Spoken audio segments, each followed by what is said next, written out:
80-80, 90-90 कत्ल ये लोग करते हैं, हिंदुस्तान से पैसा लेके करते हैं। अलल ऐलान मैं कह रहा हूं। पाकिस्तान के हजारों नागरिकों ने एक मार्च निकालकर राजधानी इस्लामाबाद पर धावा बोल दिया है और उस राजधानी में बैठने वाले पाकिस्तान के प्रधानमंत्री, टू बी प्रिसाइज कार्यवाहक प्रधानमंत्री अनवारुल हक काकर इसका श्रेय भारत को दे रहे हैं।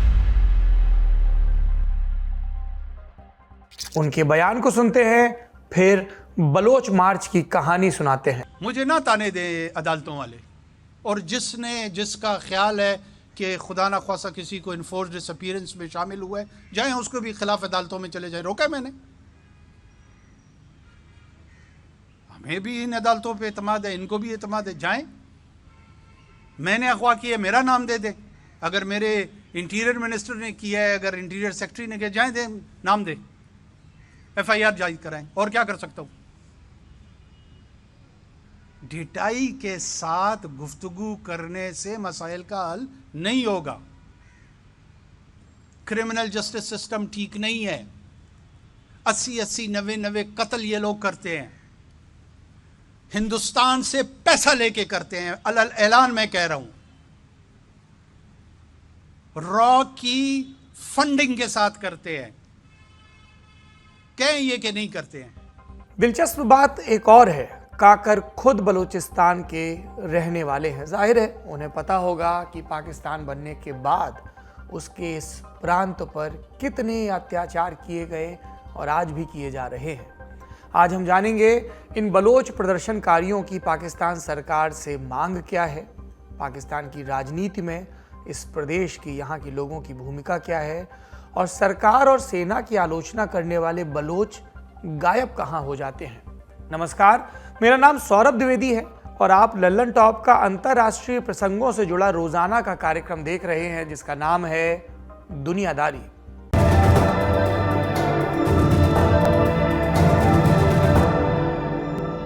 सबसे पहले बलूचिस्तान के मुद्दे से जुड़े बेसिक्स क्लियर करते हैं। बलूचिस्तान पाकिस्तान के 4 प्रांतों में से एक है, आकार में सबसे बड़ा है। और 3 प्रांत कौन से हैं? पंजाब, सिंध और खैबर पख्तूनख्वा। कितना अहम है ये बलूचिस्तान? ये पाकिस्तान की दक्षिण पश्चिमी सीमा पर है, ईरान और अफगानिस्तान से सटा हुआ। बलूचिस्तान के दक्षिण में अरब सागर है, जो समुद्री व्यापार के लिए जरूरी है। पाकिस्तान ने ग्वादर पोर्ट चीन को लीज पर दिया।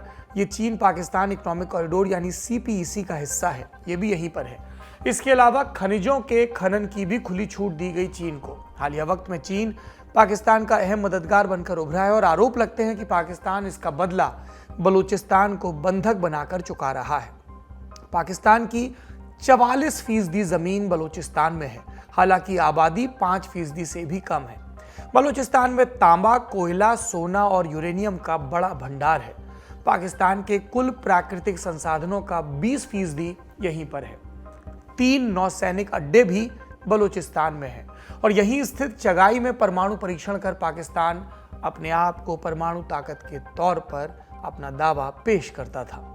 इतना सब कुछ होने के बाद भी बलूचिस्तान की किस्मत, इसके सितारे धूमिल हैं। 80% आबादी गरीबी रेखा से नीचे जीवन यापन करती है। डेवलपमेंट के दूसरे इंडेक्स पर भी ये इलाका सबसे पीछे है।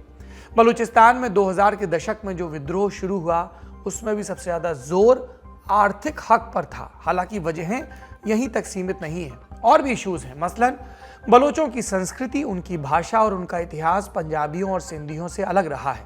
पाकिस्तान की राजनीति में पंजाबियों का वर्चस्व सबसे ज्यादा है। इल्जाम लगता है उन्होंने बलोचों को पर्याप्त प्रतिनिधित्व नहीं दिया। एक उदाहरण तो पाकिस्तान की संसद का निचला सदन यानी नेशनल असेंबली ही है। 336 सदस्यों वाली नेशनल असेंबली में बलूचिस्तान के हिस्से में सिर्फ 20 सीटें हैं, आकार में सबसे बड़ा होने के बावजूद। बलोच जनता चीन के बढ़ते दखल से भी परेशान है। आरोप है कि सरकार उनका हक लुटवा रही है और चीनी कंपनियों पर इसके बाद से हमले भी बढ़े हैं। इसके अलावा पाक फौज के हजारों सैनिक बलूचिस्तान में हमेशा तैनात रहते हैं। मकसद चरमपंथी गुटों से निपटना, लेकिन वे शक के आधार पर बेगुनाह लोगों को टॉर्चर करने या हत्या से नहीं हिचकते। इसके चलते लोगों की नाराजगी का दायरा बढ़ रहा है। इस विवाद का इतिहास जानिए। जो आज बलूचिस्तान है, एक वक्त पर वो 4 रियासतों में बटा था, कलात, खारान, लौसबेला और मकरान। सबसे ताकतवर कलात था। 1947 में जब हमारे देश भारत का बंटवारा हुआ, पाकिस्तान बना, उस समय कलात के राजा मीर अहमद खान आज़ादी की मंशा रखते थे। उन्होंने कई महीने पहले इसकी तैयारी शुरू कर दी थी।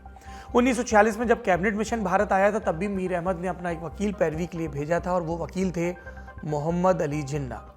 मीर अहमद ने मुस्लिम लीग की भी खूब मदद की थी। जिन्ना ने भी फर्ज निभाया, कलात की पैरवी के लिए कैबिनेट मिशन से मिले। मीर अहमद ने जवाहरलाल नेहरू को भी मनाने की कोशिश की, लेकिन नेहरू तैयार नहीं थे। फिर मीर अहमद खुद दिल्ली आए। 4 अगस्त 1947 को दिल्ली में नेहरू के साथ राउंड टेबल मीटिंग की। इसमें लॉर्ड माउंटबेटन और जिन्ना भी थे। जिन्ना ने वहां भी कलात की आज़ादी का समर्थन किया और तय हुआ कि कलात एक आज़ाद देश होगा और खारान और लॉसबेला का उसमें विलय कराया जाएगा।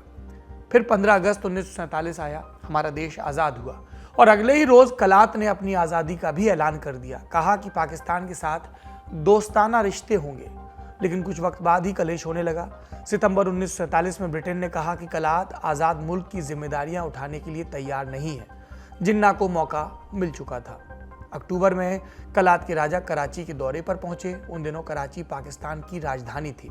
बलोच लोगों ने उनका ज़बरदस्त स्वागत किया, लेकिन उनके स्वागत के लिए जिन्ना ना तो खुद आए और ना ही प्रधानमंत्री को भेजा। बाद में हुई मीटिंग में और गजब हुआ। ताज मोहम्मद ब्रीसीग ने अपनी किताब बलोच नेशनलिज्म में इस मीटिंग का जिक्र किया है बकौल ताज। उस मीटिंग में जिन्ना ने मीर अहमद खान को पाकिस्तान में विलय का प्रस्ताव दिया। मीर अहमद ने फौरन इनकार कर दिया, लेकिन प्रेशर बढ़ता गया। स्थानीय कबीलों के सरदार मीर अहमद का सपोर्ट करने से इनकार करने लगे। बलूचिस्तान की कुछ रियासतों ने पाकिस्तान के साथ मिलने की इच्छा भी जता दी सार्वजनिक तौर पर। मीर अहमद ने कई जगह हाथ पैर मारे, पर मदद तब उन्हें नहीं मिली। फिर आई 27 मार्च 1948 की तारीख। इस रोज ऑल इंडिया रेडियो पर एक खबर चली और कहानी का पन्ना तेजी से पलटने लगा। इस प्रसारण में भारत के तत्कालीन केंद्रीय सचिव बीपी मेनन की प्रेस कॉन्फ्रेंस का जिक्र हुआ। बकौल प्रेस कॉन्फ्रेंस मेनन ने कहा था कि कलात के राजा भारत के साथ विलय चाहते हैं, लेकिन हम कुछ करने के पक्ष में नहीं है। चूंकि मेनन सरदार पटेल के साथ रियासतों के विलय की जिम्मेदारी संभाल रहे थे, इसलिए उनके इस कथित बयान पर हंगामा तय था। नेहरू और पटेल ने इस खबर को झूठा बताया, पर तब तक देर हो चुकी थी। जिन्ना ने पाक फौज को कलात पर चढ़ाई का आदेश दिया। 28 मार्च को मीर अहमद खान को गिरफ्तार कर कराची ले जाया गया और वहां उनसे जबरन विलय के कागजात पर दस्तखत कराए गए। इस तरह बलूचिस्तान को पाकिस्तान का जबरन हिस्सा बनाया गया। इसे अधिकांश बलोच नागरिकों ने कभी स्वीकार नहीं किया। इसीलिए पाकिस्तान की साजिशों का वहां लगातार प्रतिरोध होता है। मसलन मीर अहमद खान की गिरफ्तारी के बाद उनके भाई प्रिंस अब्दुल करीब ने विद्रोह का ऐलान किया। उन्हें अफगानिस्तान से मदद की उम्मीद थी, पर नहीं मिली। मीर अहमद को डर हुआ कि उनके भाई से बदला लिया जाएगा। उन्होंने करीम को सरेंडर के लिए मनाया। पाक फौज भी क्षमादान और सुरक्षित कलात लौटने देने के लिए राजी थी। दावा किया जाता है कि अफसरों ने कुरान की शपथ खाई थी, लेकिन जब करीम और उनके साथी कलात के लिए निकले तो उन्हें रास्ते में गिरफ्तार कर लिया गया। बलोच इसे पाकिस्तान का पहला विश्वासघात मानते हैं। इस घटना ने उनका भरोसा हमेशा के लिए तोड़ दिया। इसके बाद 1958, 1962 और 1973 में भी पाकिस्तान की सरकार के खिलाफ विद्रोह हुआ, जिसे फौज ने बेरहमी से कुचला। 1973 वाला मूवमेंट तो 4 बरस चला। 5000 से ज्यादा बलोच इसमें मारे गए। पाकिस्तान के कम्युनिस्ट गुटों ने भी इसमें अपनी संभावना तलाशी। ऐसे ही एक गुट की सरपरस्ती में लंदन की दिग्गज यूनिवर्सिटी में पढ़ने वाले 5 पाकिस्तानी नौजवान भी वापस लौटे, चुपके से। इनमें से एक बाद में खूब चर्चित हुआ, नाम नजम सेठी। नजम सेठी पाकिस्तान के वरिष्ठ पत्रकार हैं। हालिया वक्त में पाकिस्तानी क्रिकेट बोर्ड के मुखिया भी रह चुके हैं और सरकार में भी अहम जिम्मेदारी निभा चुके हैं। बलूचिस्तान में अगला बड़ा विद्रोह 2005 में हुआ। उस बरस नवाब अकबर खान बुख्ती ने बंदूक उठाई थी। बुख्ती 1950 के दशक में डिफेंस मिनिस्टर हुआ करते थे। 1989 से 90 के बीच बलूचिस्तान के मुख्यमंत्री रह चुके थे। 2005 में उन्होंने बलूचिस्तान के संसाधनों पर पर्याप्त हक देने की मांग की थी और अगले ही बरस सरकार ने उनका कत्ल करवा दिया। इसके बाद विद्रोह और तेज हुआ। कई चरमपंथी गुटों ने हिंसा का रास्ता चुना और परवेज मुशर्रफ के निर्देश पर फौज ने उनसे निपटने की आड़ में आम जनता का दमन शुरू किया। कालांतर में यह विभत्स हो गया। फौज और बलोच विद्रोहियों की लड़ाई में हजारों लोग मारे गए। इसके अलावा गुमशुदगी की भी खूब खबरें आईं, जैसे यह दिनचर्या का हिस्सा हो। Voice for missing Baloch persons नाम के एनजीओ की रिपोर्ट के मुताबिक 2001 से 2017 के बीच 5200 से ज्यादा बलोच नागरिकों की गुमशुदगी की पुष्टि हो चुकी है। असल संख्या का पता आप जानते हैं लगाना मुश्किल है। आज के दिन बलूचिस्तान और गुमशुदा लोगों की क्या कहानी है? इस प्रोटेस्ट मार्च, इस जत्थे की वजह क्या थी? ये प्रोटेस्ट मार्च एक महीने और पहले यानी नवंबर में शुरू हुआ था बलाच मौला बख्श की हत्या के बाद। बलाच को अक्टूबर 2023 में काउंटर टेररिज्म डिपार्टमेंट सीटीडी ने अरेस्ट किया और 24 नवंबर को उनकी लाश मिली। सीटीडी ने कहा वो चरमपंथी था, एनकाउंटर में मारा गया। घर वालों ने इल्जाम लगाया बलाच की कस्टडी में हत्या हुई और बाद में उनकी बॉडी को फेंक दिया गया। इसके बाद बलाच के करीबियों ने प्रोटेस्ट किया, जिम्मेदारों पर कार्रवाई की मांग की। पुलिस ने टालमटोल की, दबाव बढ़ा तो सीटीडी के 4 अफसरों पर एफआईआर दर्ज कर ली। तब तक प्रदर्शनकारी बलूचिस्तान की राजधानी क्वेटा पहुंच चुके थे। बाद में उन्होंने इस्लामाबाद जाने का फैसला किया। अब मौला बख्श का मामला सिर्फ एक आदमी का मामला नहीं है, ये बलूचिस्तान की सबसे बड़ी समस्या का प्रतीक बन चुका है। प्रोटेस्टर्स की डिमांड क्या है?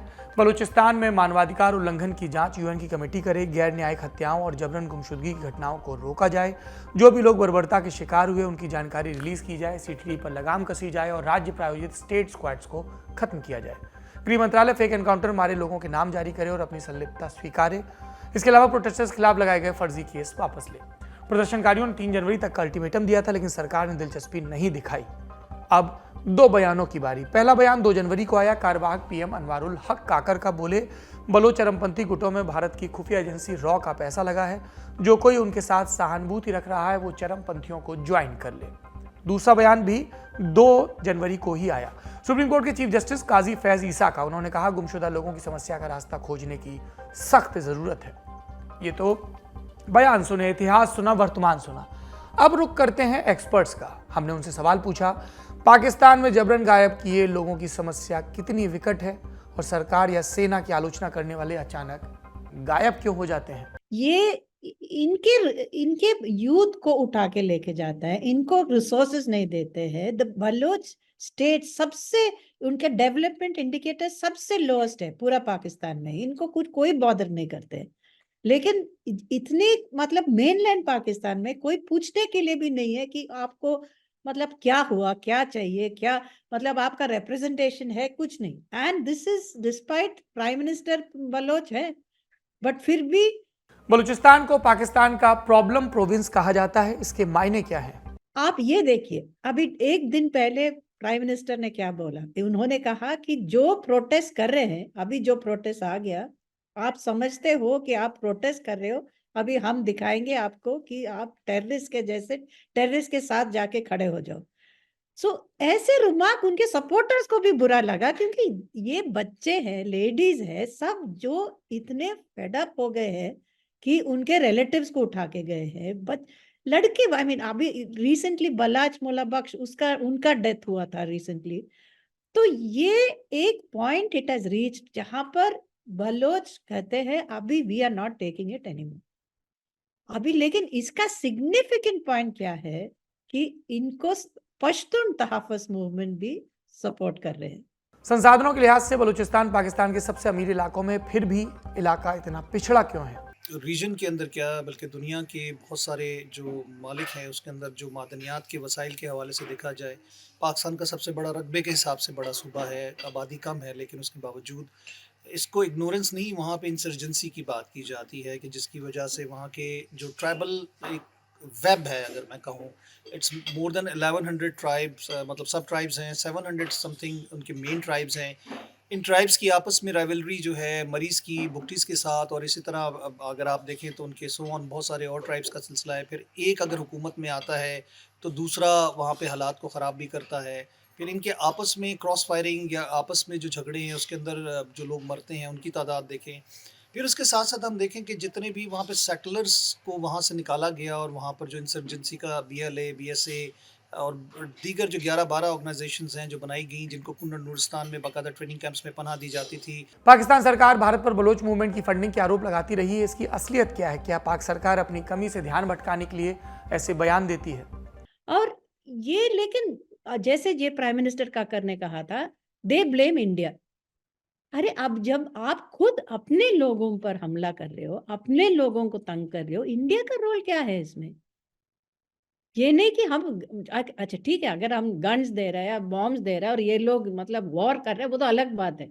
ये नहीं, is completely a peaceful protest.